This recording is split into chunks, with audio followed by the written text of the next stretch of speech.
tema po natin ngayong Camp 2025, sabi po dyan ay Kingdom of God, Righteousness, Peace, and Joy in the Holy Spirit. Amen po ba? Kaya sabi po dun sa ano po yung text na ginamit? Romans 14 verse 17. Pwede po ba natin basahin?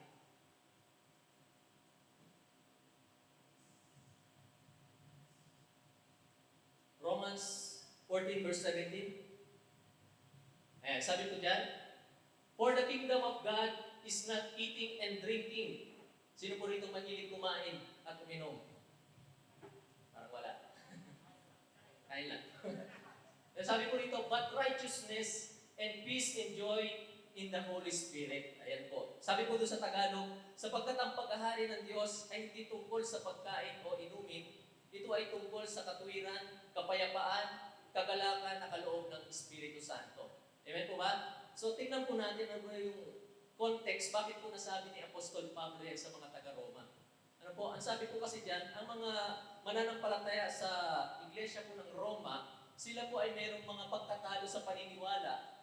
Meron po kasing tinatawag na pagkakaiba ng kultura. Kasi po sa Roma, hindi lamang po sila pure na mga Hentil, meron din po mga Hudyo na sila po ay sumasampalataya sa Panginoong Hesus. At dahil po sa pagkakaiba nila ng kultura, paniniwala, meron po silang pagtatalo-talo, meron po silang tinatawag dito na minsan yung malalakas sa pananampalataya ay meron po paghahatol na ginagawa po dun sa may hina sa pananampalataya. Kaya ang sabi po dun sa may verse 1 na ang sabi po ni Apostol Pablo dun, huwag daw po na sabi diyan, tanggapin ninyo ang may hina sa kanilang paniniwala at huwag makipagtalo sa kanya tungkol sa kanyang kuro-kuro. Ano po yung pinagtatalunan nila dyan? Ang sabi po doon sa may 17 kanina, di ba? Yung pagkain at inumin. Ayan po, kasi bilang isang Hudyo, may mga bawal na pagkain. Tama po ba? Bawal ang pork, ang hipon. Kailangan ng memo plus gold. Di ba po? Para yung ating memory ay, pero hindi po yun. No? Ang sabi po doon, na meron pong mga bawal na pagkain dahil po sa kanila pong kinaugalian bilang mga Hudyo, meron po silang sinusunod na mga kautusan. Amen po ba? Kaya nagkakaroon po ng pagtatalo-talo, meron pong kinokondem, uy, bakit ka kumakain yan? Bawal yan. Amen po ba? Pero ang sabi po dun sa may verse 17, na ang paghahari daw po ng Panginoon ay patungkol po hindi sa pagkain at inumin, kundi daw po sa katuwiran, kapayapaan at kagalakang nagmumula sa Espiritu Santo. Amen po ba? Parang ibig sabihin ni Apostol Pablo, okay kumakain siya niyan, pero hindi naman niya ninanakaw yung kinakain niya eh. Amen po ba? Ang sabi pa nga po niya dyan, na wala daw po namang talagang marumi pagdating sa pagkain at inumin, no? Amen po ba? Ibig sabihin po, yung pagiging matuwid, ito po ay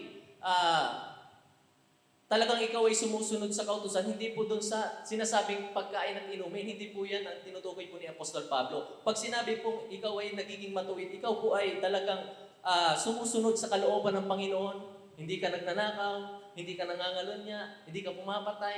Ayan po ba? Yun po yung tinatawag po na pagiging matuwid. Pero dahil po sa meron po silang pagkakaiba sa paniniwala, dahil nga po sila po ay magkaiba ng kultura, ang mga Hentil o ang mga Romano ay hindi naman po talaga namulat doon po sa paniniwala ng mga Hudyo. Tama po ba? Pero itong mga Hudyo, sila po ay dedicated talaga sa paniniwala doon sa kautusan ng Diyos. Amen po ba? Diyan po ba tayo?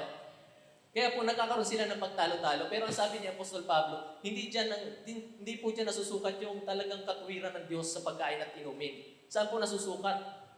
Sa pagsunod po sa kautusan po ng Panginoon. Amen? Amen po ba? Diyan po ba tayo? Kaya nga po, dapat po nating maunawaan na ang pagiging matuwid, ito po ay nagbubunga po ng kapayapaan at kagalakan sa ating buhay. Amen po ba? Sino po dito yung talagang na tawag dito? Yung hindi ka napilitan na pumunta rito? Meron po ba? O ikaw talaga ay willing na gusto kong Lord matuto, gusto kong pumunta doon para mag-level up ang aking pananampalataya? O ikaw ba ay natulak lang? Hello? Diyan po ba tayo? Kasi po, mahalaga po yun na ikaw ay kusang loob na talagang lumalapit sa Panginoon eh. Amen po ba? Pero po ang purpose mo lang, Lord, gusto ko lang mag-enjoy. Di ba? Pero yung sa mga spiritual na bagay, parang hindi ka concerned. Sabihin mo sa katabi mo, ito yung time para maging seryoso ka sa pananampalataya sa Panginoon. Amen? At yung mga sumasampalataya sa Panginoon, nag-a-agree yan. Amen? Sino po rito sumasampalataya sa Panginoon? Ayan. Sabi mo sa katabi mo, mag-amen ka naman pag may time. Ayan. So bago po ang lahat, parang inaantok po kayo eh. Meron po akong, naalala ko po yung isang kwento. Sabi po dun sa kwento, meron daw po isang mayamang politiko. Baka kontraktor to, no? At meron po siya anak na, katulad po ninyong youth, yan, young pro. So, sa kanila pong pamamasyal, sila po ay nakarating po sa isang magandang view. Na-imagine niyo po ba? Isa pong mataas na lugar, sa baba po ay merong tinatawag na dagat at doon po ay merong overlooking. So, siyempre po, ay gusto po magpa-picture nitong kanyang anak na babae. Sabi po doon, Daddy, picturean mo naman ako doon sa may overlooking. So, ang ginawa po nito ay, siya po ay nagpa-picture. Ano po? Dahil po sa kaatras, nahulog po ngayon itong anak nitong mayamang politiko. So nataranta po itong mayamang politiko na ito. Sabi niya, tulong. Tulungan niyo po yung anak ko. Ang sino makapagligtas sa aking anak? Bibigyan ko ng luxury car. Yung may payong. Wala talagang walang tumulong. Ayaw nilang luxury car. Sabi niya, sige, sino makakaligtas sa anak ko? Bibigyan ko ng 1 bilyon. Naku, wala pa rin tumalon. Wala pa rin talagang tumulong. Sabi nung mayaman, sige, ganito na lang. Kung sino makapagliligtas sa anak ko. Kasi papunta na yung mga pating, kakainin na yung anak niya. Malapit na. Hindi rin marunong lumangoy. Nangyari po, sige, kung sino makapagliligtas, ipapakasal ko dun sa aking anak. Naku, lalong walang pumunta. Wala lalong tumulong. Tapos maya-maya, biglang may tumalon. Sinagip yung kanyang anak. Sa madaling sabi, nakipagbuno po siya doon sa mga pating para mailigtas po yung anak nitong mayamang politiko na ito. Anong nangyari po? Sa huli po, nailigtas po, naiakyat doon sa itaas. Kaya ang sabi po nitong mayamang politiko doon sa lalaki nagligtas doon sa kanyang anak. Ano bang gusto mo? Ibibigay ko sa'yo. Gusto mo ba ng luxury car na may payong? Ayaw ko po. Sabi niya, nagagalit siya. Ano gusto mo? 1 bilyon. Ayaw ko rin po 1 bilyon. Alam ko na kung ano gusto mo. Gusto mo mapakasalan yung anak ko para mapapunta sa iyo lahat ng ari-arian ko, no? Sabi nung lalong hindi po. Ano bang gusto mo? Sabi niya, gusto ko pong malaman sino nagtulak sa akin. Kaya, ano pong lesson? Sino po yung nagtulak sa iyo? Pasalamatan mo kasi nandito ka sa hapon mo na ito. Amen? Amen po ba? Kaya sino man na nagdala sa iyo dito, naniniwala po ako na siya po ay concerned sa iyo, siya po ay nagmamalasakit sa iyo para mas lalo kang mapalapit sa Panginoon. Eh po ba? Nabuhayan po. Parang tulog pa rin kayo. So ayan po, balik po tayo sa ating tema. No? Sabi po rito, Kingdom of God, righteousness, peace, joy in the Holy Spirit. Amen po ba? So, sabi po dito ni Apostol Pablo na hindi po tayo hinahatulan dahil po sa mga kinakain at iniinom natin. Amen po ba? Kailangan po ang katwiran talaga ay yung mga bagay po na talagang hindi ka talaga lumalabag sa mga kautusan ng Panginoon na magtutulot sa iyo ng kamatayang espiritual. Amen po ba? Kaya ang sabi po dyan, meron po pagtatalo-talo. Amen po? Kasi nga po, magkakaiba po sila ng paniniwala ng time na yun. Ang mga Hudyo po naniniwala na para sa kanila lang ang kaligtasan. Amen? Kaya nga po minsan kinukondem nila yung mga hindi tuli eh. Amen? Kasi pag hindi raw po nagpatuli, hindi ka maliligtas. Meron po ba dito hindi tuli? Patuli na. Joke lang. Ibig sabihin po, nagkakaroon ng condemnation. Ano po? Imbis na ma-encourage yung mga mahihina sa pananampalataya, lalong nadi-discourage. Lalo silang napapalayo sa Panginoon. Kaya sabi nga po doon, huwag punahin yung mga mahihina sa pananampalataya, kundi tulungan silang maging malakas sa pananampalataya. Amen po ba? Kaya nga po, lagi pong sinasabi po ni Apostol Pablo dyan po sa Aklat ng Roma, na ang Hudyo at Hintil ay hindi na po magkaiba para sa Diyos. Sila po ay mahal ng Diyos. Amen po ba? Silang lahat ay pwedeng pagharian ng Panginoon. Walang itinatangi ang Diyos. Amen po ba? Wala pong itinatangi ang Panginoon. Sabi nga po niya dun sa Aklat po ng Roma, chapter 3, verse 29, sabi po ni Apostol Pablo dun sa mga taga-Roma, ang Diyos ba ay Diyos lamang ng mga Hudyo? Hindi ba Diyos din siya ng mga Hintil? Oo, siya ay Diyos din ng mga Hintil. Sapagkat iisa lamang ang Diyos, kapwa niya tatanggapin ang mga Hudyo at mga Hentil dahil sa kanilang pananampalataya sa Kanya. Ayan po. Tayo po ay nagkakaugnay-ugnay dahil po sa pananampalataya natin sa Diyos. Hudyo man tayo, Hentil. Amen po ba?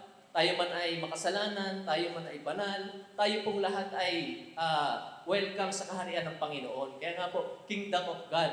Amen po ba? So lahat po ay inaanyayahan ng Panginoon na mapabilang sa Kanyang kaharian. Hello? Andiyan po ba tayo? So ano po ba yung tinatawag po na kingdom? Ano po yung ibig sabihin ng kingdom? Kasi ang isang kingdom po ay isa po siyang lugar na pinamumunuan ng isang hari. Kaya nga po kingdom, no?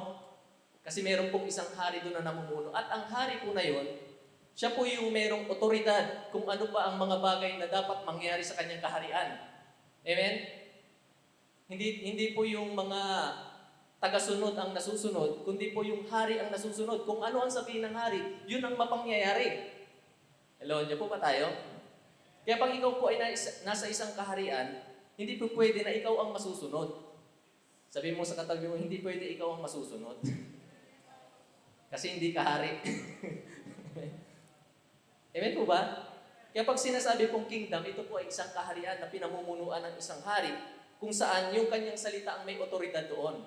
Amen po ba? Kaya po, hindi po pasya ng mga tao ang nangyayari, kundi pasya po ng isang hari ang masusunod sa isang kaharian. Amen? Pag sinabi naman po nating kingdom of God, kasi marami pong kingdom eh. Di ba po? Merong kingdom po sa lupa, mga bansa. Amen po ba? May kingdom din po sa masasamang espiritu. Kaya ano ba yung tinatawag na kingdom of God? Di ba? Kasi pag sinabi po natin kingdom of God, ito po ay isang kaharian na hindi natin nakikita ng literal. Hello? Amen po ba? Kaya, ang sabi nga po doon sa Luke 17 verse 20, meron po isang Pariseo na nagtanong po sa Panginoong Jesus. Ang sabi niya po doon, minsan si Jesus ay tinanong ng mga Pariseo kung kailan magsisimula ang paghahari ng Diyos. Sumagot siya, walang makikitang palatandaan pagsisimula ng paghahari ng Diyos. So wala daw pong makikitang palatandaan kung nag-uumpisa na ba ang paghahari ng Diyos. Kasi nga po, invisible eh. Invisible kingdom. Hello? Kaya po, isa po sa struggle ng isang mananampalataya ay talagang yung mga bagay na hindi niya nakikita. Hello? Amen po ba? Wala akong kausap pa.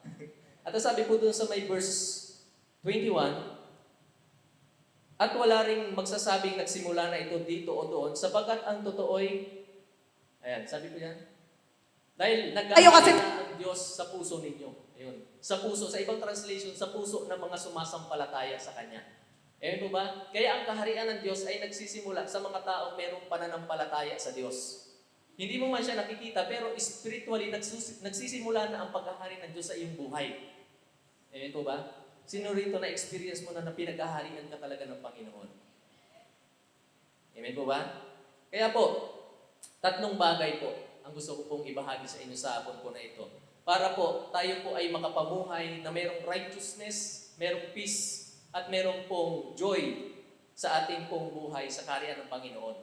Amen? Tatlong bagay po na kailangan po ay meron tayo nito para po tayo ay makapamuhay na mayroong katwiran, may kapayapaan at kagalakan sa ating pong pananampalataya sa Panginoon, sa kaharian ng ating pong Panginoon. Una po, ang una pong dapat po nating meron tayo sa ating buhay ay walang iba kundi ang Word of God. Amen? Ang salita ng Panginoon. Bakit po? Kasi ang salita ng Panginoon, sabi doon, ito ang nagpapaumpisa sa atin na tayo ay makakilala sa Diyos. Kasi hindi tayo sasampalataya pag wala tayong napakinggang salita ng Panginoon. Tama po ba? At pangalawa po ay yung ating pananampalataya, yung ating faith. Amen? Kasi magkakaroon ka ng faith pag may word. Tama po ba? At pangatlo po, na dapat po mayroon tayo sa ating buhay. Ito po yung pinakamahalaga, yung Holy Spirit. Amen? Yun po ang pinakamahalagang matanggap po natin. Kaya itong tatlo po na ito, hindi po pwede na isa lang ang mayroon ka dyan. Amen? Kasi hindi ka magkakaroon ng Holy Spirit kung wala kang word na narinig. Hindi ka magkakaroon ng faith kung wala kang word na narinig. Hello? Tama po ba? Kaya po, napakahalaga itong tatlong bagay po na ito na taglayin natin para patuloy tayong makapamuhay na mayroong kabanalan, katuwiran, amen, kagalakan at kapayapaan sa ating pong mga buhay. Kasi yun po ang plano ni Lord sa buhay natin. Hindi plano ni Lord na tayo po ay madistract, na tayo po ay mabalisa, matakot. Siya nga po ang laging nagsasabi, huwag kayong mabalisa, huwag kayong matakot. Amen po ba? Yun po ang plano ni Lord. Magkaroon ka ng kapayapaan, peaceful ang iyong buhay. Kaya pag ang buhay natin ay magulo, ang buhay natin ay hindi nagiging maganda o hindi, tawag dito, hindi po nagiging maayos ang takbo ng ating buhay. Baka malayo tayo sa Espiritu ng Panginoon. Baka malayo tayo sa Word ng Panginoon. Baka wala tayong pananampalataya sa Diyos. Amen po ba? Kaya kailangan po, itong tatlo po na ito ay atin pong laging tinataglay sa ating pong buhay. Amen? Kaya ano po yung Word of God? Ito po yung susi para magkaroon tayo ng pananampalataya.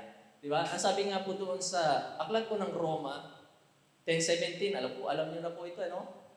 Faith comes by hearing and hearing by the Word of God. Amen po ba? Sa kakapakinig mo ng salita ng Panginoon, nagkakaroon ka ng pananampalataya sa Diyos. Noong una, wala naman tayong alam patungkol sa Diyos eh. Hello? Sino po dito yung sinilang ka, alam mo na yung Bible? Wala naman siguro, no? So lahat po tayo, nung tayo po ay isinilang sa mundong ito, tayo ay nagpakalayo-layo sa Diyos. Di ba? Ginawa natin yung mga sarili nating kagustuhan kasi nga wala tayong narinig na word eh. Amen? Kaya po, pag ikaw ay may narinig na salita ng Panginoon, unti-unti nakikilala mo yung Diyos sa iyong buhay. Unti-unti nakikilala mo, ano ba ang plano ng Diyos? Talaga bang mayroong Diyos? Amen? Wala namang ibang source na ating pong mapagkakatiwalaan kundi po ang salita ng Panginoon, ang Bible. Amen po ba? Kaya nung tayo ay nakapakinig ng salita ng Panginoon, parang medyo natahimik pa tayo eh. Di ba po? Kasi parang curious tayo, totoo kaya ang sinasabi nitong tao na to? Na meron kaya talagang Diyos? Pero hindi ka magiging curious, hindi ka magkakapag-isip-isip, hindi ka makakapag-bulay-bulay sa iyong buhay kung wala kang narinig na salita ng Panginoon.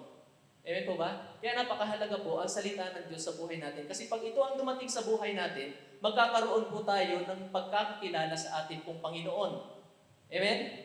At ano pa po ang ginagawa po ng Word of God? Ang Word of God po, ay ito po ang nagsisilbi nating rules and standard sa kaharian ng Diyos. Hello? Ito po ang sinusunod natin. Kasi kung wala ang Word of God, baka gagawin mo yung kung ano lang gusto mo. Amen po.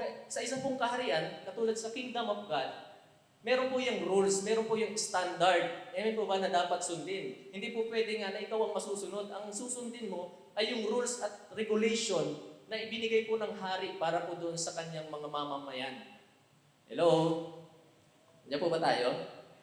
Kaya napakahalaga po yung Word of God. Alam natin, para alam natin yung rules, yung mga bagay na dapat nating gawin, at yung mga bagay na dapat po nating iwasan. Amen? Kaya mahalaga po ang Word of God.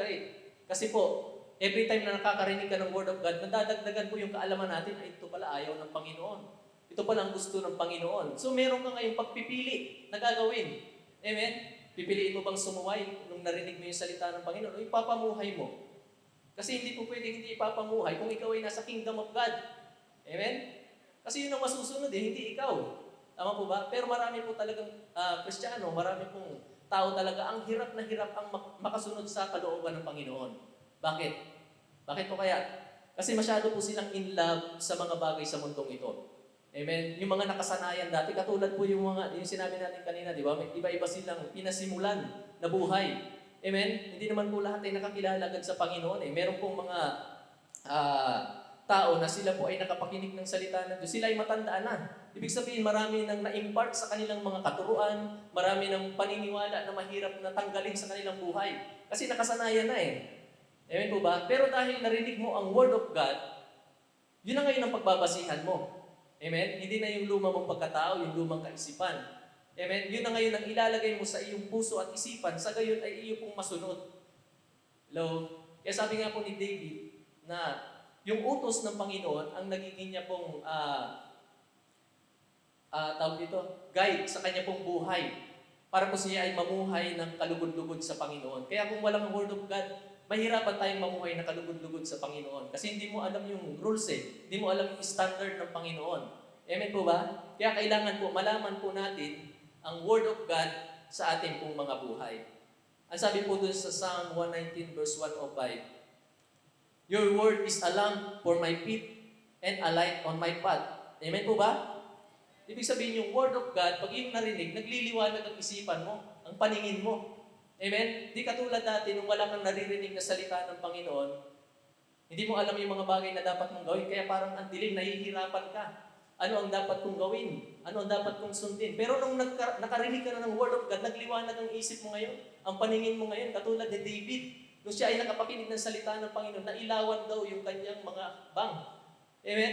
Kaya yung hakbang mo ay nagiging tama dahil may ilaw ka, may tanglaw ka, meron ka sinusundan. Di ba po? May nag-guide sa'yo. Hindi po katulad ng wala kang Word of God sa iyong buhay. Di ba po?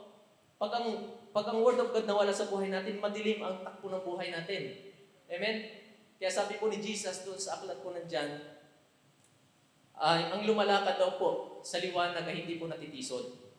Amen? At wala pong ibang liwanag kundi ang kanyang salita. Sabi ni David, di ba?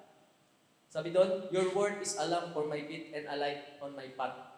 Amen po? Kaya pag may Word of God ka sa iyong buhay, makakalakad ka sa pinagagawa ng Panginoon. Nakikita mo yung dapat mong hakbangan. Amen? Diyan po ba tayo? Parang inaantok na iba. Hallelujah. Ano oras pa lang? Aga pa po. Amen po. Kaya po, kailangan po, meron po tayong Word of God. At ano pa po ang nagagawa po ng Word of God? Pakinabang ng Word of God sa ating po mga buhay. Ang Word of God po, ito po yung tinatawag na Sword of the Spirit. Hello? Ano po pong ibig sabihin nun? Ikaw ay may kakayanang atakihin ng kaaway sa iyong buhay. Hindi yung ikaw ang laging hinahabol at inaatake ng kaaway. Meron kang kakayanang labanan, puksain ang gawa ng kaaway sa iyong buhay. Amen? Sa pamamagitan ng ano po? Word of God. Amen? Naalala niyo po nung tinukso si Jesus? Wala siyang ibang pinanlaban kundi Word of God. Ganun po dapat natin gamitin ang salita ng Diyos sa buhay natin. Hindi po yan naka-impact lang sa isip natin. Amen? Yan po ay may pagkagamit. Sabi mo sa katabi mo, may pagkagamit ang salita ng Panginoon. Amen? Hindi lang yan memorize. Amen po ba? Hindi lang yan binabasa, hindi lang minemeditate. Yan po ay mayroong pagkagamit. Hindi yan ibibigay ni Lord sa iyo kung walang pagkagamit yan. Amen? Kaya yung Word of God, dapat po natin gamitin para mapaglabanan natin ang tukso po ng kaaway sa buhay ng bawat isa sa atin. Amen? Mahirap pag wala kang Word of God. Open ataka sa kaaway. Hindi ka makaresist sa atake ng kaaway kasi wala kang panlaban eh. Di ba po? Kaya ano nangyayari sa buhay natin? Lagi tayong talunan. Lagi tayong lupaypay. Amen? Lagi tayong nanghihina. Kasi walang Word of God na pumapasok sa buhay natin. Wala tayong Word of God na mabunot pag dumadating po yung pakana ng kaaway sa buhay natin. Hello? Hallelujah. Kaya sabi po dun sa Ephesians 6:17, take the helmet of salvation and the sword of the Spirit, which is the Word of God. Amen? Sabi mo sa katabi mo, may sandata ka pala. Kaya lang, di mo ginagamit eh. Amen? So, ang mga tao kung punong-puno ng Word of God, takot na takot ang kaaway dyan. Lalo na kung alam kong gamitin ang salita ng Panginoon. Amen po ba? Kaya mahalaga ang Word of God sa buhay natin. Lalo na po pag nasa kingdom tayo ng Panginoon. Sigurado po, mainit ang dugo ng kaaway sa buhay natin. Hello? Mainit ang dugo ng kaaway sa buhay ng bawat isa sa atin. Kaya po, kailangan po nating pinupuno ng Word of God ang ating pong buhay, ang ating isip. Amen? At hindi lamang po ito, sword ng Spirit. Sabi po doon sa Proverbs 30 verse 5, every word of God is flawless. He is a shield to those who take refuge in Him. Amen? Ang salita daw po ng Diyos, sabi sa Tagalog, ay mapananaligan. Pag sinabi mo mapananaligan, mapagkakatiwalaan mo, hindi yan sasablay. Amen? Hindi yan katulad ng pangako ng jowa mo. Ang salita ng Panginoon, pag sinabi ni Lord yan, gagawin niya yan. Hindi yan mapapako. Amen po ba? Kaya sabi, mapananaligan. At sabi po doon, He is a shield to those who take refuge in Him. Shield ang salita ng Panginoon. Siya ang poprotekta sa'yo. Hello? Sino po rito nagbabasa ng Bible? Parang konti lang talaga. Naku, atakihin kayo ng kaaway. Pag konti lang po alam yung Word of God. Amen po? Hindi po tayo magtatagumpay. Hindi tayo makakatagal sa kaharian ng Panginoon pag konti lang ang Word of God na meron po tayo. Amen po ba? Kasi malayo pa po ang pagdadaanan natin. Bagamat malayo ng marating mo, malayo pa ang pagdadaanan mo. Amen? Marami pang plano, pakana ang kaaway sa buhay natin. Kaya hindi po dapat natitigil ang pag-aaral ng salita ng Panginoon, ang pakikinig ng salita ng Panginoon. Kasi po, pag yan ay naihinto natin, madali lang po tayong magagapi ng kaaway. Amen? Alam niyo po ba sa kaharian ng Diyos may kaaway? Meron pong kaaway na ayaw kang makapanatili sa paghahari ng Diyos. Kaya gagawa siya ng iba't ibang kaparaanan para mailayo ka sa kingdom ni Lord. Para mawala yung righteousness, mawala yung peace, mawala yung joy sa iyong buhay. Isipin niyo po ang isa pong tao na wala pong kapayapaan, wala pong kagalakan sa buhay, wala pong righteousness sa buhay. Kaya ang kaaway po, seryoso na tayo po ay pabagsakin. Alam niyo po ba yun? Sa aklat po ng Mark, chapter 5, meron po doong isang lalaki na sinapian ng masamang espiritu. Amen? So napakarami po nung sumapi sa kanya. Sabi ay isang legion ng bad spirit ang sumapi po doon sa lalaki na ito. At ano po ang ginawa nitong mga masasamang espiritu sa buhay ng lalaking ito? Inalis niya po yung righteousness, inalis yung peace, inalis yung joy sa kanyang buhay. Kaya po anong nangyari? Nasiraan ng ulo. Amen po? Nandun po siya natutulog sa libingan, nagsisigaw araw-gabi, tinatanikalahan siya ng mga tao, pero kinakalas niya kasi sobrang lakas po niya eh. Amen po? Ibig sabihin, hindi naging maganda ang kalagayan ng tao na ito dahil una po, hindi pa dumadating si Jesus sa buhay niya. Hello? Tanong mo yung katabi, dumating na ba si Lord sa buhay niya? Praise God kung dumating na. Pero kung hindi pa, ito yung time mo para tanggapin si Kristo sa iyong buhay. Amen po? Para hindi po mangyari ang mga balak at plano ng kaaway sa buhay ng bawat isa sa atin, dapat si Lord ay nasa ating mga puso. Ang presensya ni Lord ay nasa ating mga buhay. Amen po ba? Ano po nangyari dito sa lalaki po na ito? Ang sabi po doon, nung natanaw niya si Kristo, natanaw niya po malayo pa, natanaw ng masasamang espiritu. Ano po nangyari? Imbis na itakbo niya po yung katawan ng lalaki, tinakbo niya palapit kay Kristo. Bakit po? Kasi hindi makakatakas ang espiritu. Ang masamang espiritu sa presensya ng ating Panginoon. Amen po ba? Hindi niya kayang itakbo yun dahil alam niya na lalo siyang mapapahirapan ng ating pong Panginoong Jesus. Kaya anong ginawa po nitong masamang espiritu? Lumuhod, nagmakaawa kay Jesus. Amen? Tingnan po natin kung hindi dumating si Jesus doon. Na-imagine niyo po ba yung kwento? Kung hindi kaya dumating si Jesus, may magbabago kaya sa buhay po ng lalaki na to? Baka mamatay na po siyang ganun no? Kasi yun ang plano ng kaaway. Sabi ko sa John 10:10, ang kaaway gusto ay pumatay, magnakaw at magwasak. Amen po ba? Kaya kung hindi pa yan nagagawa ng kaaway sa buhay mo, ito yung time para po tanggapin ang presensya ng Panginoon sa ating pong buhay. Kasi si Jesus lang, sa Kanya nagmamakaawa ang kaaway. Amen po ba? Kaya kung si Jesus wala sa atin, ikaw ang magmamakaawa sa kaaway. Hello? Amen po ba?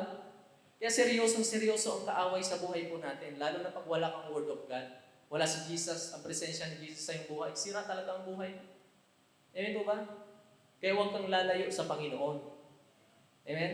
Sabi ni Tito, huwag mong subukan. Masisira ang buhay mo. Sisira talaga pag lumayo ka kay Kristo. Kaya kung ikaw ay nagagamit na ng Panginoon, enjoy po natin yan. Amen? Kung ikaw hindi pa nagagamit ni Lord, magpagamit ka sa Panginoon. Amen? Ito yung time para baguhin natin yung thinking natin. Sino naniniwala dito? Lahat tayo mamamatay. Sa totoo lang, lahat po tayo mamamatay Pero ang tanong, mamamatay ka na lang ba na hindi ka nagagamit ng Panginoon? Hello? Sa 2 Kings chapter 7 po, meron po itong 4 na kitongin. Ang sabi po doon, nagkaroon po ng tagutom doon sa Samaria, sa kaharian po ng Israel, at wala na po silang makain. Sabi nga po doon sa may chapter 60, kinakain na po yung kanilang baby, yung kanilang anak, nag-aaway yung dalawang babae kasi nga, walang-wala silang makain. Pinag-usapan nila, Mare, yung anak mo nga yun ang lulutuin natin, bukas yung akin naman. Di ba? Grabe katindi yung kahirapan, no? Kaya ang nangyari po, nung kinabukasan, ayaw na ibigay ng isang babae yung anak niya. Yung hari, naglalakad doon sa may taas ng pader, nakita niya yung dalawa nag-aaway. Sabi niya, mahal na hari, tulungan po niyo ako. Yung anak niya po, ayaw niya ibigay sa akin, uulamin namin. Sa sobrang kalungkutan ng hari, sobrang tagutom talaga nun. pinunit niya yung damit niya. Talagang siya po pala ay nagluluksa na dahil sa sobrang kahirapan. Sa kabilang banda, sa labas po nung lungsod, meron pong 4 na kitongin. Amen? Kasi pag may kitong ka po nung time na yon, para ka may COVID, hindi ka pwede pumasok sa lungsod, doon ka lang sa labas. Amen po? Kaya itong 4 na kitongin po nito, sila ay nag-usap-usap. Sabi niya doon sa isa, pre, pag tayo ay nanatiling nakaupo dito, mamamatay tayo. Nag-agree naman yung isa, oo nga, pre. Pag pumasok tayo doon sa loob, mamamatay din tayo. Wala tayong makakain doon eh. Tama po ba? Kaya nag-decide sila, sabi nila, pumunta tayo doon sa kampo ng kaaway, mga taga-Syria. Sabi po doon sa chapter 7, ayan. Sa 2 Kings chapter 7, sabi po doon, pumunta sila doon sa kampo ng kaaway kasi usapan nila, pag manatili tayo dito, mamamatay tayo dito. Pag pumunta tayo sa lungsod, pumasok tayo, mamamatay din, wala tayong makakain. Punta tayo doon sa kampo ng kaaway. Ano po nangyari nung pagpunta nila sa kampo ng kaaway? Ano po nangyari? Sabi doon, palubog ang araw nang sila po ay umalis. Doon po sa may labas ng lungsod. Habang sila po ay papunta doon sa kampo ng kaaway, meron na palang ginagawa ang Panginoon doon sa may unahan. Sa kampo ng kaaway. Nung umpisa po na sila ay humakbang, nag-take sila ng risk, sumunod sa kanila pong paniniwala na sila po ay makakakain doon. Ano po ang nangyari? Nung oras po na sila yung humakbang at umalis, ang sabi doon sa may verse, magdadapit hapon, ang sabi po doon, nakarinig po yung mga kaaway nila na mga yabag ng kabayo. Akala nila ay inupahan na po ng Israel yung hari ng Ehipsyo na sila ay digmain. Sila, sa sobrang takot nila, sila ay kanya-kanyang takbuhan. So, yung mga 4 na kitongin, habang sila ay lumalakad papunta doon sa kampo ng mga taga-Syria, wala silang kaalam-alam na kumikilos na pala ang Panginoon. Amen? Kaya pag may word ka ng Panginoon sa iyong puso, sa iyong buhay, at nilakaran mo yan, nag-take ka ng risk, umalis ka sa comfort zone mo, nag-level up ka, mayroong nakahandang katagumpayan sa iyo. Amen? Wala silang kaalam-alam, sila ay nag-take lang ng risk. Di ba po? Nakala nila mapapatay sila doon, nakala nila hindi sila makakakain. Kaya ano po ang nangyari nung sila po ay nakarating doon? Pero maganda nang dumating sa kampo ng ang mga tao,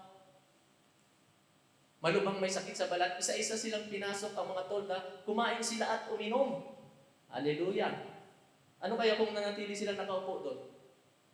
Hindi sila nagdesisyon pumunta doon. Makakakain kaya sila? Hindi, mamamatay na sila doon. Amen? Pero dahil sila ay nag-take ng risk, sabi diyan, kumain sila at uminom, kinuha nila ang mga pilak, ginto at damit at itinago ang mga ito. Di mo, nag-sharon pa. Di ba po? At hindi pa yun. Ano po sunod? Ay, verse 9. Pangalawa na po pala yun. Sabi doon ay pumasok ulit sila sa kabilang tolda, kumain, tapos sinapsam ulit, tinago. Po ba? Ano pong ibig sabihin? Yung mga unang sumusunod sa salita ng Panginoon, sila yung unang nakakatanggap ng pagpapala. Amen? At hindi lang yun. Meron pa silang sharon, may naitabi pa. Amen? Ibig sabihin, sobra silang pinagpala. Yung kanilang buhay na mahirap, na mamamatay na lang, biglang yumaman. Sino po dito gustong yumaman? Mag-take ka ng risk na sundin ang salita ng Diyos sa iyong buhay. Amen? Ang sabi po dyan, pero ito po, napag-isip-isip nila sa bandang uli, sinabi nila sa isa't isa, hindi, ito tama, magandang balita ang nangyari sa araw na ito, kaya hindi natin dapat ilihim. Kung ipagpapabukas pa natin ang pagsasabi nito, tiyak na parurusahan tayo. Pumunta tayo ngayon sa palasyo ng hari at ibalita ang nangyari. Ayun. Pag na-experience mo ang salita ng Panginoon, ang pagpapala ng salita ng Panginoon, sabi mo sa katabi mo, huwag ka namang manahimik. Huwag mong sarilinin yung blessing. Amen? Kasi magandang balita yan. Yung magandang balita, kailangan i-share. Amen? Hindi lang tayo ang makakaranas. Pinaranas ni Lord sa iyo yan para i-share mo sa iba. Amen? Kaya pag may word kang natanggap sa Panginoon, pinaniwalaan mo yan, nilakaran mo yan, may blessing ka.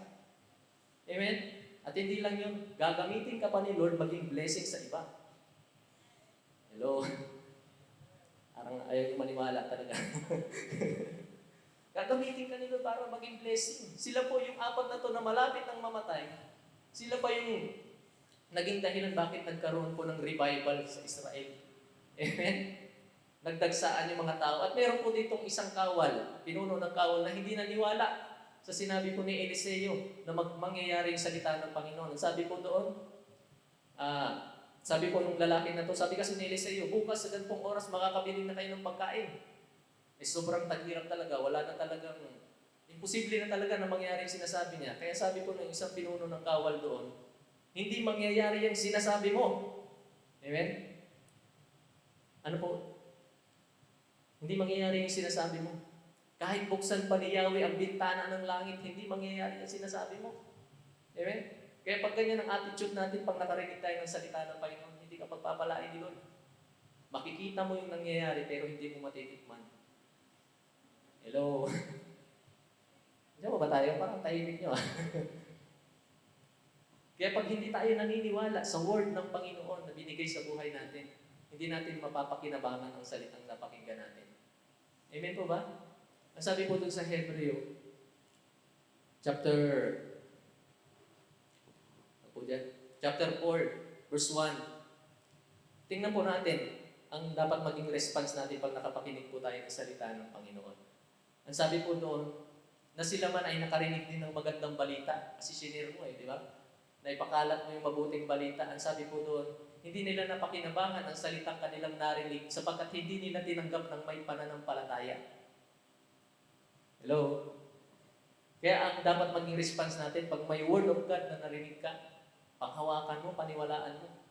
Amen? Panampalatayaan mo talaga. Kasi useless ang salita ng Lord na hindi mo pinaniniwalaan. Hello? Talaga dito seryoso, gustong may mangyari talaga sa buhay niya. Parang ibang susi yung salita na narinig mo ngayon, yung word of God. Panghawakan mo yan. Lakaran mo yan, sigurado po ako na may gagawing maganda ang Diyos sa iyong buhay. Pero kung yan ay pakikinggan mo lang, paglabas mo rito at kalilimutan mo, sayang lang yung pagod.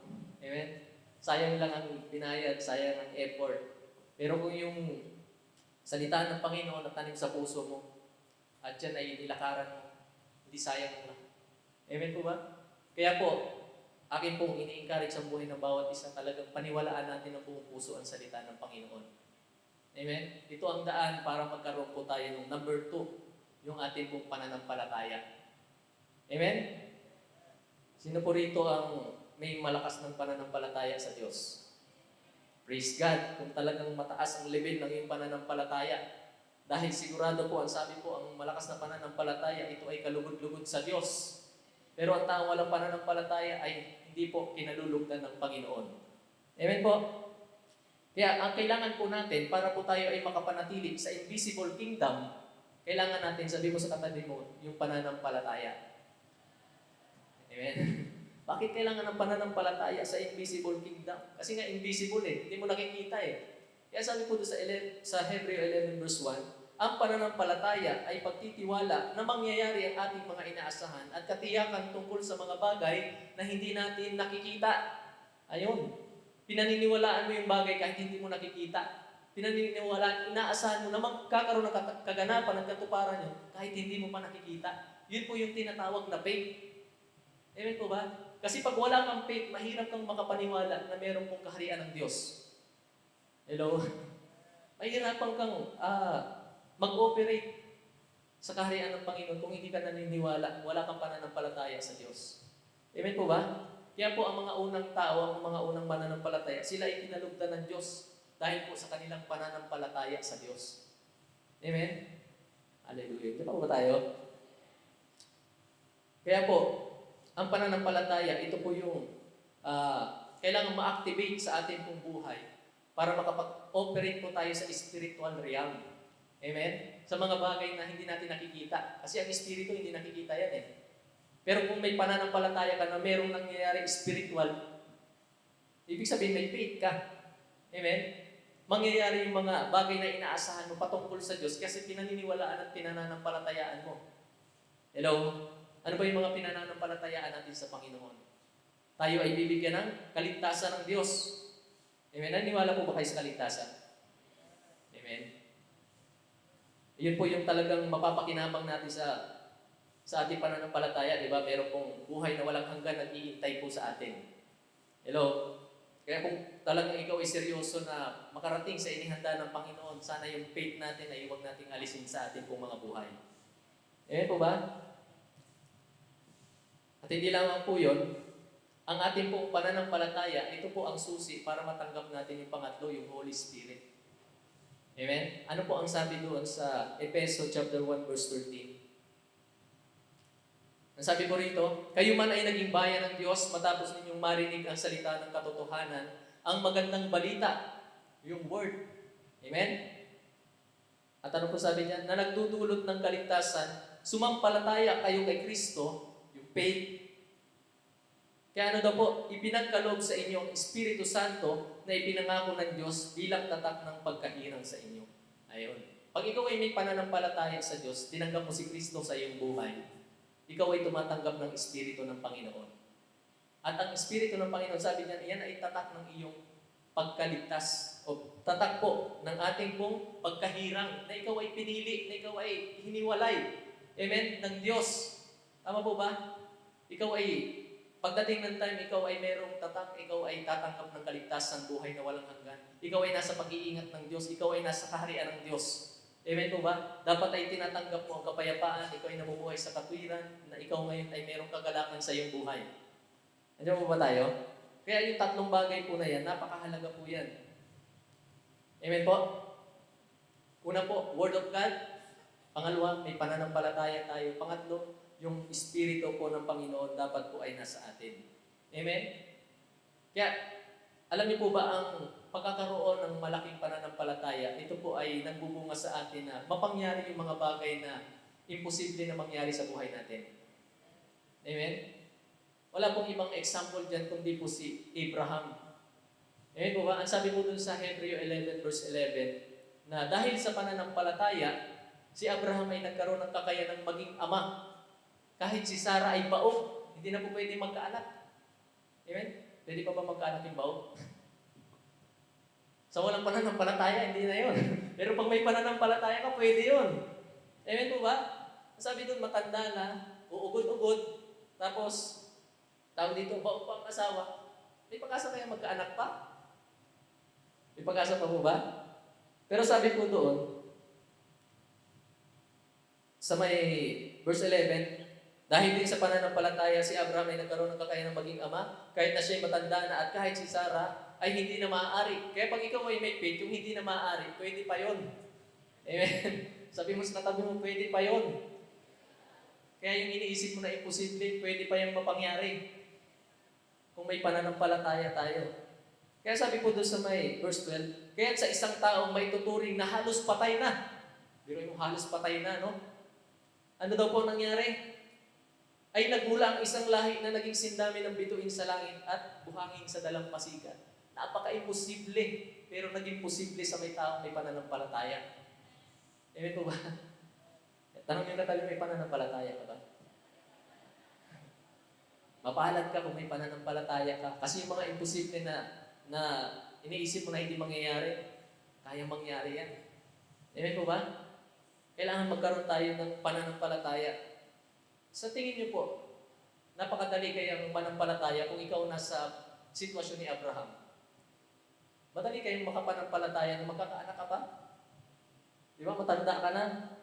Baog pa yung asawa. Pero tingnan po natin dun sa Roma chapter 4, verse 18. Ang sabi po rito, kahit wala ng pag-asang magkaanak, nanalig pa rin si Abraham.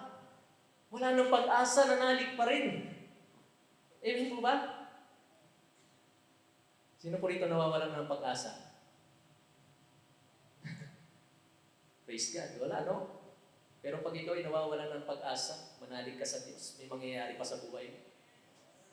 Amen po ba? May mangyayari pa. Walang imposible sa Panginoon. Si Abraham, tingnan po natin, no? Kahit wala ng pag-asa magkaanak, nanalig pa rin si Abraham na siya'y magiging ama ng maraming bansa. Ayon sa sinabi sa kanya, yung word na narinig niya, pinaniwalaan niya, ayon sa sinabi sa kanya. Yung word, pinanampalatayaan, pinanaligan niya, nasabi doon, sindami ng bituin ang iyong magiging lahi. At verse 19, ang sabi dito, hindi nanghina ang kanyang pananampalataya kahit uugod-ugod na siya. Sino rito uugod-ugod na? Malakas ka pa nga, mahina na yung faith mo eh. Si Abraham, ugod-ugod na eh, malakas pa rin ang faith eh. Hello? Ugod-ugod na, pero yung faith niya malakas. Amen po ba? Kaya yung faith hindi niya nakikita sa physical eh. Kaya kailangan mo ng faith eh, para makita mo yung spiritual na nangyayari.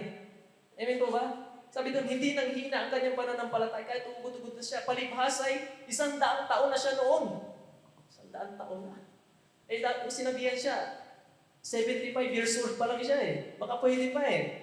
Pero umabot. Pero yun po, no? Tagal ng panahon na inintay ni Abraham, pero sabi, hindi nanghina ang kanyang pananampalataya sa Diyos. Amen? Ikaw, hindi ka lang nakaintay ng 1 week doon sa prayer mo. Nanghina ka ng lupay-pay ka na talaga. Tamo, Lord, di mo ako mahal. Si Abraham, 25 years, inintay yung pangako ni Lord. Hindi nanghina ang kanyang pananampalataya. Yan po, sabi dito eh, palibhas 100 taon na siya noon at ang kanya namang asawa si Sarah ay baog.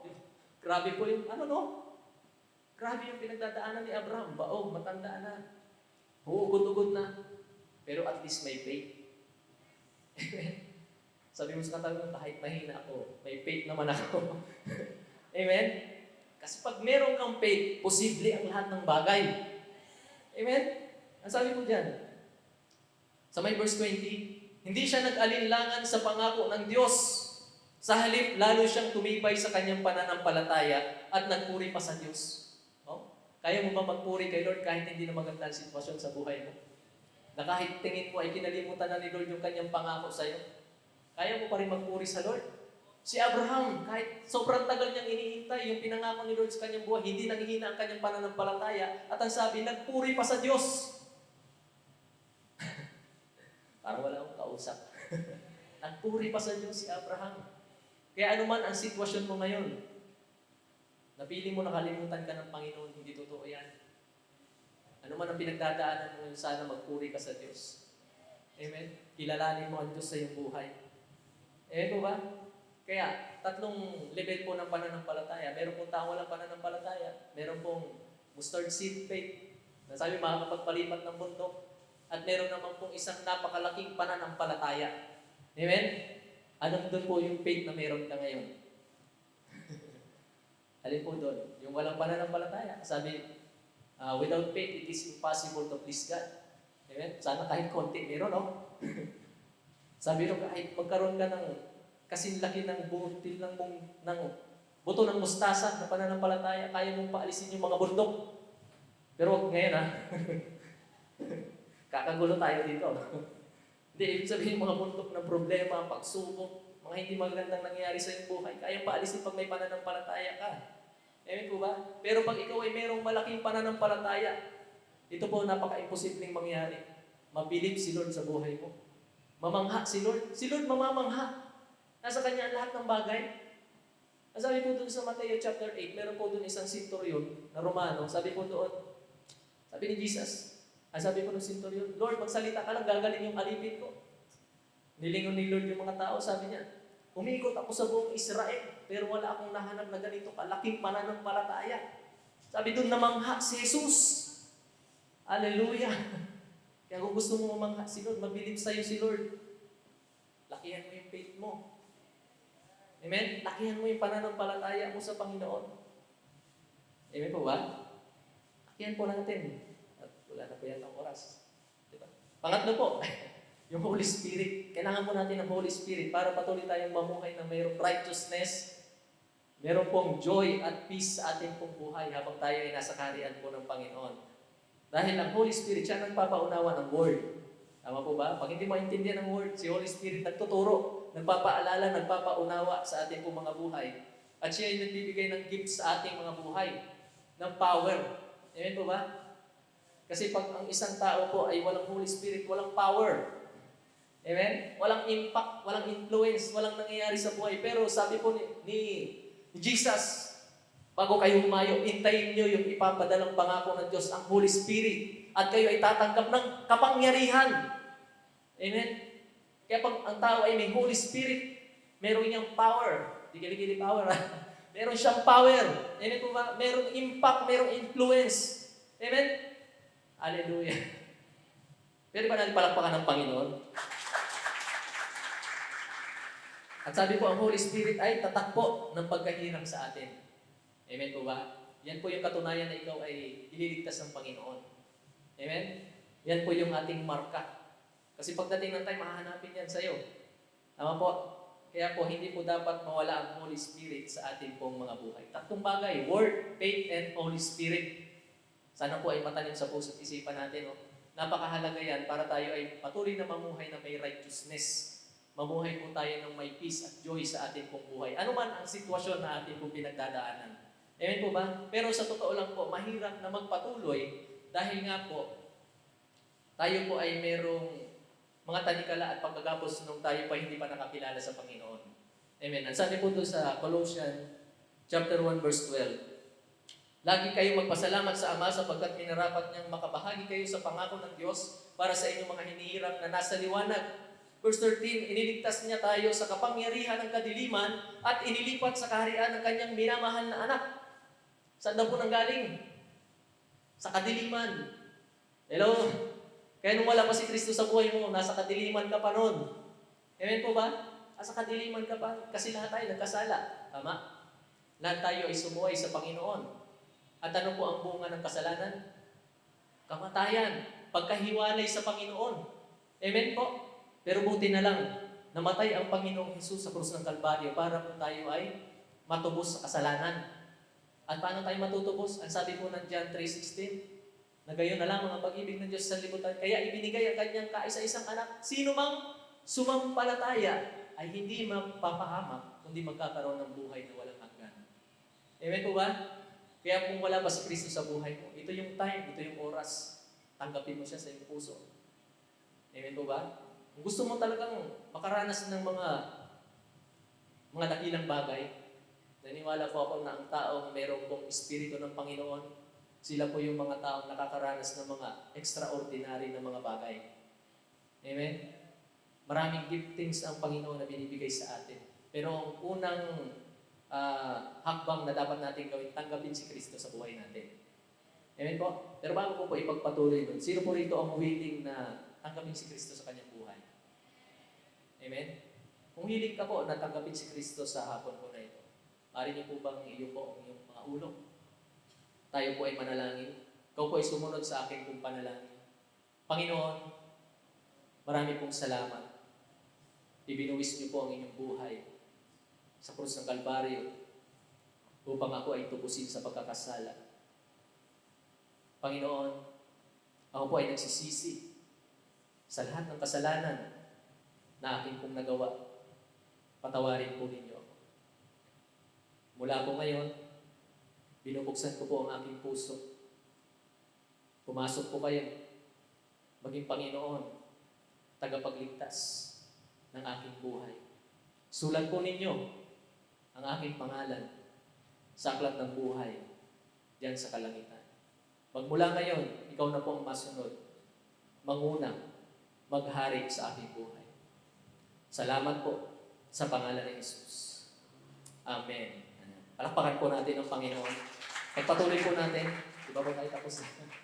Sabi mo dito, sa may Efeso chapter 2 verse 1, tingnan po natin kung paano tayo inilipat sa kaharian ng Panginoon. Dati kasi tayo ay nasa kadiliman. Tama po ba? Ang sabi po diyan, noong unay patay kayo dahil sa inyong mga pagsuway at mga kasalanan, sinusunod ninyo noon ang masamang takbo ng mundong ito at napailalim kayo sa prinsipe ng kasamaan, ang espiritong naghahari sa mga taong ayaw pasakop sa Diyos. Ayun. Lahat po tayo walang exempted sa atin. No?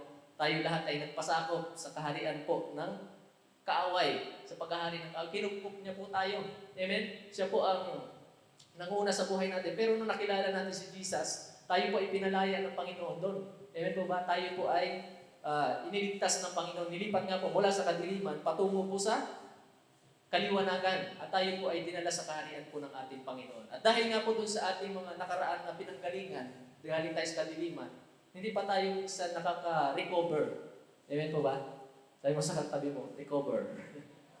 Katulad yung mga Israelita nung sa Egypto, sila nakaalis na sa Egypto pero ang isip nila ay nasa Egypto pa rin. Amen? May mga ganun po tayo. Kaya minsan nahihirapan po tayo na mamuhay sa katwiran, na sumunod sa kalooban ng Diyos. Kaya ano po ang dapat po natin gawin? Amen? Kasi naniwala po ako na hindi po talaga madali na talagang lubusan ka makasunod. Kailangan mo talagang mag-effort. Amen? Handa po ba kayo mag-effort para po sa Panginoon? Kasi lahat po tayo, ngayon, tinanggap mo si Kristo, may Holy Spirit ka na. Ikaw ay ligtas na. Amen po ba? Kaya lang pagkatapos ng ating pong paglabas natin sa lugar na ito, anong susunod mong gagawin? Mananatili ka ba sa luma mong pagkatao? O susundin mo na si Kristo sa buhay mo? Sana sundin po natin si Kristo sa buhay natin. No? Kaya, paano natin mamimaintain yung kaligtasan na tinanggap po natin ngayon sa araw po na ito? Para ma-maintain natin righteousness, peace, and joy in the Holy Spirit. Una po, we should continue to renew our mind and setting ourselves free to the lies of the enemy. Ayun. Kailangan makalaya tayo, baguhin ang isipan. Sabi ng Romans 12 verse 2, di ba? Baguhin, huwag tayo makiayos takbo ng mundo nito. Baguhin ang isipan natin.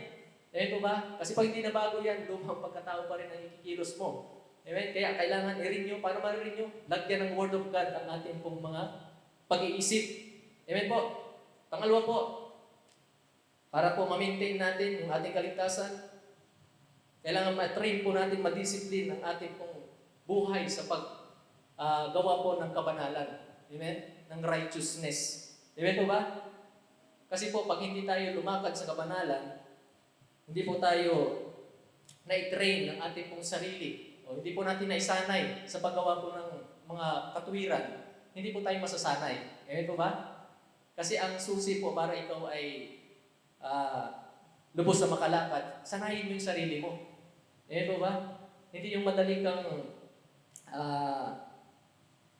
mo lang hindi gawin yung salita ng Panginoon. Sana mag-effort ka. Amen? Katulad po ikaw ay nagpapalaki ng katawan, di ba? Nag-exercise ka. At sabi po doon ay ikaw ay nagpa-practice, nagtitraining para po ikaw ay magkaroon ng matatag na pananampalataya sa Panginoon. Ma-maintain mo yung kaligtasan na inyo mong natanggap mula sa Panginoon. Amen po ba? Kaya napakahalaga po yung training, yung discipline. At pangatlo po, pag ikaw ay hindi nag-train, at ikaw ay hindi nag-discipline sa iyong sarili, ano po mangyayari? Ano po mangyayari? Parusa agad? Hindi po. Pag hindi ka nag-discipline, ikaw hindi disiplinahin ng Panginoon. Amen? Didiscipline ka ng Panginoon kasi hindi mo dinidiscipline yung sarili mo eh. Alin ang mas masakit? I-discipline mo yung sarili mo. Discipline ka ng Panginoon. So tingnan niyo po. Ang sabi po doon sa Hebrews 12 verse 10, sa loob ng maikling panahon, dinidisiplina tayo ng ating mga magulang para sa ating ikabubuti. Gayon din naman, itinutuwid tayo ng Diyos sa ikabubuti natin upang tayo maging banal na tulad niya. Habang tayo itinutuwid, hindi tayo natutuwa, kundi naging hinagpis. Pero ano po nangyari? Ngunit pagkatapos niyon, mararanasan natin ang kapayapaang bunga ng matuwid na pamumuhay. Ayun. Pag may righteousness, meron kang peace, meron kang joy. Amen? Bakit po? Kasi dinisipline ka ni Lord. Kasi ayaw mo sumunod eh. Matikas ulo mo eh. Amen? Alam mo ba si Lord may pamalo? Diba? Sabi ni David, na ang iyong tungkod at pamalo, aking gabay. Pamalo sana ni Lord yun sa kaaway eh. Kaya sa'yo pinapalo lagi eh. Kasi matikas ulo natin, di ba? Kaya magpa-discipline tayo sa Panginoon. Amen? Pero sana hindi na tayo umabot sa point na yun. No? Kasi sabi natin, hindi natin magugustuhan pag si Lord ang nag-discipline. Di ba po? Kaya ano po, gagawin natin, i-discipline natin sa ating sarili. I-train natin ang ating sarili. Amen po ba? Ang sabi po dun sa 1 Timothy chapter 4, may pakinabang sa pagpapalakas ng katawan, ngunit ang pagsusumikap na maging makadiyos ay mapapakinabangan sa lahat ng paraan. Sapagkat ito'y may pangako, hindi lamang sa buhay na ito, ngayon kundi maging sa buhay na darating. Amen po ba? Ang sabi nun, may pakinabang po ang pagsasanay sa katawan. Amen? Exercise ka, tamang diet, tamang tulog. Amen? May pakinabang. Pero sabi doon, ang pagsasanay sa kabanalan, sa paglakad sa righteousness, ay may pakinabang hindi lamang sa buhay na ito, maging sa buhay na darating. Amen? Alin ang mas beneficial doon? Yung sa pagsasanay sa katawan o sa kabanalan? Kasi pag sa kabanalan, lahat yun sakop eh. Amen po ba? Kaya in-encourage ko po ang buhay ng bawat isa para hindi tayo mag-struggle. Sanayin natin yung ating sarili na lumakad sa kabanalan. Magsanay talaga tayo. Kasi sabi, may pakinabang yun. Amen? Hindi lang sa buhay na to. Maraming pakinabang ang pagsasanay po sa paglakad sa kabanalan. Amen po? Sino po rito magsasanay? Dito po magtatapos. Ano na po? Kaya mo talang. Sabi po ay, meron pong isang hunter na napakahusay gumamit po ng shotgun. Amen? Ano po ang nangyari? Dahil po sa kagalingan po niya, lagi po siya may trophy, may plaque po siya natatanggap, meron po siya mga rewards, di ba po? Mga gantimpala na napapanalunan dahil po sa sobrang galing niya. Dahil po sa kanya pong narinig na meron daw po sa isang kagubatan na meron po isang baboy damo na hindi mahuli-huli. So, na-challenge po ito kasi sobrang galing na niya. Sigurado, mapapatay ko itong ano na to, baboy damo na ito. Kaya, ginawa po niya, hinanap niya po, natagpuan niya, binaril kasi hindi natamaan. Amen? So, nangyari, hindi niya po nahuli. Ano po nangyari? Hindi po siya nasiraan ng loob. Lalo pa siya nagsanay. Galing-galing pa talaga siya. Hanggang dumating yung time, talagang sobrang galing na niya kahit nakatagilid yung piso sa pool. Madaling saan, binalikan niya po yung baboy ramo na yun. At nung po siya ay bumalik doon sa kagubatan na yun, nakita niya po, habang siya ay naglalakad, meron pong halamang umuuga. Sabi niya, ito na siguro yung baboy. Dahan-dahan siyang lumapit. Kinasa niya yung pan. Tapos sinawi niya gano'n. Kami ngayon. Sinawi niya gano'n. Nakita niya ngayon yung baboy ramo. Kaya pala, hindi niya matama-tamaan. Nagpa-practice din umilag. Galing. Nagpa-practice din siya. Kaya ibig sabihin, mas magaling mag-practice sa kanya yung baboy ramo. Di ba? Kaya hindi niya matama-tamaan. Kaya nga po, ano po ang lesson sa buhay ng bawat isa sa atin? The more ka nagpa-practice sa kabanalan, the more mong malalakaran ang pagiging banal at matuwid. Na sa gayon, patuloy kang tatanggap ng kapayapaan, tatanggap ka ng kagalakan sa iyong buhay. Amen po ba? Amen po. Palakpakan po natin ang Panginoon.